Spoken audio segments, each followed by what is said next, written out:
राजनीति से काम तक, अपराध से अंजाम तक, खेत से खलिहान तक, खिलाड़ी से मैदान तक, सितारों से आसमान तक, हर खबर पर होगी हमारी नजर। पल पल बदलती देश और दुनिया की खबर पाइए सिर्फ इंडिया टाइम 24 पर। सुबह हमारी, बात आपकी। IIMC में शुक्रवार संवाद कार्यक्रम का आयोजन किया गया। कार्यक्रम में इतिहासकार प्रोफेसर मक्खन लाल ने भारत को एक प्राचीन राष्ट्र बताया। उन्होंने कहा कि अंग्रेजी शासन के दौरान और स्वतंत्रता के बाद देश का जो इतिहास लिखा गया उसमें कुछ अहम पक्षों को नजरअंदाज कर दिया गया। इतिहासकार के रूप में हमें यह स्वीकारना चाहिए कि एक राष्ट्र का इतिहास अलग अलग संस्कृतियों से बनता है और भारत के इतिहास को भारतीय दृष्टिकोण से लिखे जाने की आवश्यकता है। आजादी का अमृत महोत्सव और हमारा इतिहास बोध विषय पर अपने विचार रखते हुए प्रोफेसर मक्खन लाल ने कहा कि हम जीवन में हर दिन किसी न किसी तरह से इतिहास का इस्तेमाल करते हैं। हम अपने अतीत को कैसा महत्व देते हैं, इसी के आधार पर आपके भविष्य का निर्माण होता है। अक्सर यह प्रश्न उठता है कि भारत एक राष्ट्र है या नहीं। अगर भारत एक राष्ट्र नहीं था तो वास्को डी गामा और कोलंबस किसे ढूंढने निकले थे? यूरोप, रोमन और ग्रीस के साथ कौन व्यापार कर रहा था? प्रोफेसर मक्खन लाल के अनुसार देश की वर्तमान पीढ़ी तथ्यों से परिचित नहीं है। भारत एक ऐसा राष्ट्र है जिसका निर्माण विविध भाषा, संस्कृति, धर्म और सांस्कृतिक विकास के समृद्ध इतिहास द्वारा हुआ है। उन्होंने कहा कि आजादी के बाद भारत में स्कूल एवं कॉलेजों की शिक्षा सरकारों पर आश्रित रही है। इस कारण किताबें भी सरकार की सुविधा के अनुसार लिखी गई हैं। आजादी से पहले भारत की शिक्षा व्यवस्था समाज द्वारा पोषित थी। विद्यार्थियों से शिक्षा के लिए कोई फीस नहीं ली जाती थी। जब मैकाले ने भारत की शिक्षा पद्धति को उलट दिया तब शिक्षा का व्यवसायीकरण होना शुरू हुआ। कोरोना संक्रमण का वेरिएंट स्पष्ट न होने पर विदेश से लौटे छात्र को अस्पताल से छुट्टी नहीं मिल पा रही है। इसे लेकर छात्र की मां की तरफ से दायर याचिका पर दिल्ली हाई कोर्ट ने शुक्रवार को फोर्टिस अस्पताल को छात्र की जीनोम सीक्वेंसिंग जांच रिपोर्ट प्रस्तुत करने का निर्देश दिया। इस मामले में अगली सुनवाई 4 जनवरी 2022 को होगी। ब्रिटेन से लौटा छात्र इंदिरा गांधी अंतर्राष्ट्रीय हवाई अड्डे पर जांच के दौरान कोरोना संक्रमित पाया गया था। शुरुआत से उसे LNJP अस्पताल में भर्ती करा दिया गया था। वहां से छात्र को वसंत कुंज के फोर्टिस अस्पताल में भर्ती कराया गया था।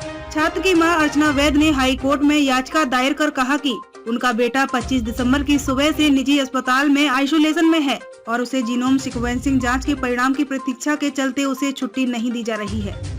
यह भी दावा किया कि उनके बेटे में कोरोना के हल्के लक्षण होने के बावजूद निजी अस्पताल दोबारा उसकी जांच नहीं कर रहा। छात्र की मां ने जीनोम सीक्वेंसिंग जांच की स्थिति और उसका परिणाम बताने के लिए निर्देश देने का अनुरोध किया था। इस याचिका पर न्यायमूर्ति अनु मल्होत्रा की अवकाशालीन पीठ के समक्ष सुनवाई हुई।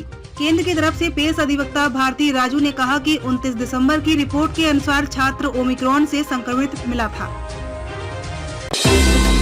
दिल्ली सरकार ने बढ़ते वायु प्रदूषण और लोगों की परिवहन की समस्या को देखते हुए 700 से अधिक निजी CNG बसें चलाने का फैसला लिया है।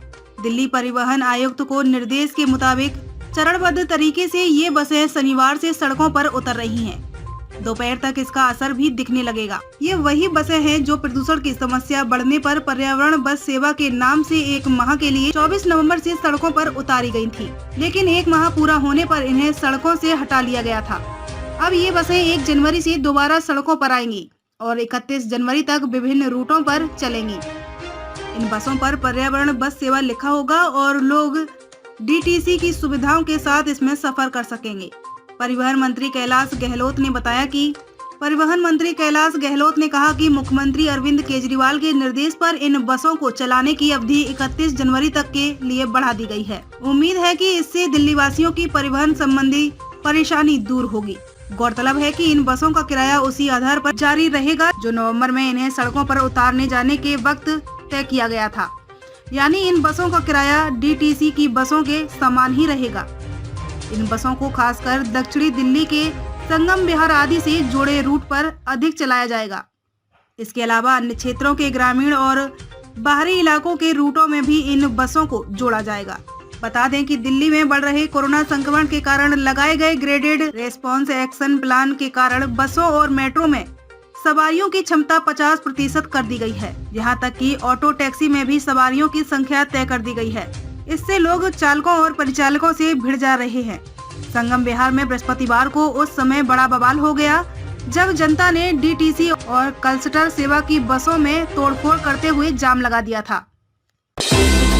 दिल्ली विधानसभा ने डिजिटल भविष्य की दिशा में पहला कदम उठाया है। दिल्ली विधानसभा ई विधानसभा होगी। डिजिटल कार्य में दक्षता बढ़ाने के लिए अब वेब आधारित डिजिटल प्लेटफॉर्म पर जाने के लिए एक परियोजना का काम होने जा रहा है।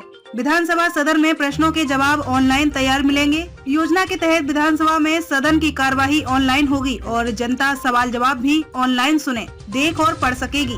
माना जा रहा है कि इस कोशिश से प्रति वर्ष 1000 किलो से अधिक कागज और प्रिंटिंग व पैकेजिंग पर खर्च होने वाले 50 लाख रुपए बच सकेंगे। विधानसभा से जुड़ी हर जानकारी विधायकों के लैपटॉप में होगी। विधायकों को अभी सत्र के दौरान विधानसभा का दौरा करना पड़ता है या अपने प्रश्न प्रस्तुत करने के लिए किसी को भेजना पड़ता है, लेकिन यह परियोजना पूरी होने पर वे डिजिटल रूप से ऐसा करने में सक्षम होंगे। वे अपने घरों से ई विधानसभा का उपयोग करने में सक्षम होंगे। विधानसभा की कार्यवाही जब शुरू होगी तो एक मंत्री जवाब देते समय सिर्फ एक बटन दबा सकेगा और लिखित उत्तर अन्य सदस्यों के लैपटॉप की स्क्रीन पर दिखाई देगा। वार्षिक बजट पेश किया जाता है तो कागज का बड़े स्तर पर उपयोग किया जाता है, लेकिन अब वित्त मंत्री को बस एक बटन दबाना होगा और दस्तावेज सभी सदस्यों के लैपटॉप पर दिखाई देंगे। दिल्ली विधानसभा अध्यक्ष रामनिवास गोयल ने कहा कि विधानसभा सदस्य अपने घरों से बैठकों में भाग ले सकेंगे, लेकिन यह महत्वपूर्ण है कि शारीरिक बैठक भी हो। परियोजना में विधायकों और जनता के लिए अलग अलग मोबाइल एप्लीकेशन भी तैयार कराए जाएंगे। इससे लोग अपनी शिकायतें उठा सकेंगे और अपने निर्वाचन क्षेत्रों के विधायकों के साथ बातचीत कर सकेंगे। इस परियोजना के लिए टेंडर जारी किया गया है। नया साल दिल्ली को कुछ हद तक जाम से मुक्ति दिलाने आ रहा है। इस साल के शुरुआती महीने में 2 बड़े इलाके जाम से मुक्त होंगे। फरवरी तक शुरू होने वाली प्रगति मैदान सुरंग सड़क जहां आईटीओ को जाम से मुक्ति दिलाएगी, वहीं आश्रम अंडरपास इस इलाके के जाम को दूर करेगा। ढांचागत विकास की बात करें तो नए साल में सड़क व फ्लाईओवर के अलावा कई अन्य निर्माणाधीन योजनाएं पूरी हो रही हैं।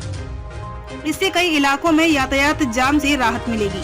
अगर सब कुछ ठीक रहा तो कई परियोजनाएं पहली तिमाही में ही पूरी हो सकती हैं। नए साल में सड़कों से संबंधित परियोजनाओं के अलावा महिला सुरक्षा के मद्देनजर सीसीटीवी कैमरे लगाने की योजना भी शामिल है। पहली तिमाही में 1,40,000 और सीसीटीवी कैमरे लगा दिए जाएंगे। पहले 8 महीने में जीएसटी व वैट की मद में सरकार के खजाने में 27,769 करोड़ रुपए आए हैं। हालांकि इसमें केंद्र से मिलने वाली क्षतिपूर्ति भी शामिल है। इससे दिल्ली में ढांचागत विकास की निर्माणाधीन परियोजनाओं के काम में तेजी आने की उम्मीद है। प्रगति मैदान सुरंग सड़क परियोजना मुख्य रूप से शामिल है। आईटीओ इलाके को जाम मुक्त बनाने वाली इस परियोजना को जनता को समर्पित करने की तारीख बढ़ चुकी है। 26 जनवरी को प्रधानमंत्री नरेंद्र मोदी द्वारा इसे जनता को समर्पित करने की योजना है। सुरंग सड़क के साथ ही बन रहे 6 अंडरपास भी जनता को समर्पित किए जाएंगे। यह परियोजना प्रगति मैदान पुनर्विकास योजना के तहत अस्तित्व में आई है। इसके पूरा होने से आईटीओ इलाके में जाम से जूझ रहे लोगों को राहत मिलेगी। इसके तहत प्रगति मैदान सुरंग सड़क, Mathura road signal free corridor और रिंग रोड भैरव मार्ग अंडरपास योजना का काम हो रहा है। अब इसे हर हाल में जनवरी के दूसरे सप्ताह तक पूरा करने का लक्ष्य निर्धारित किया गया है। इंडिया गेट से रिंग रोड पर आने जाने वाले वाहन चालक इस सुरंग सड़क का उपयोग कर सकेंगे।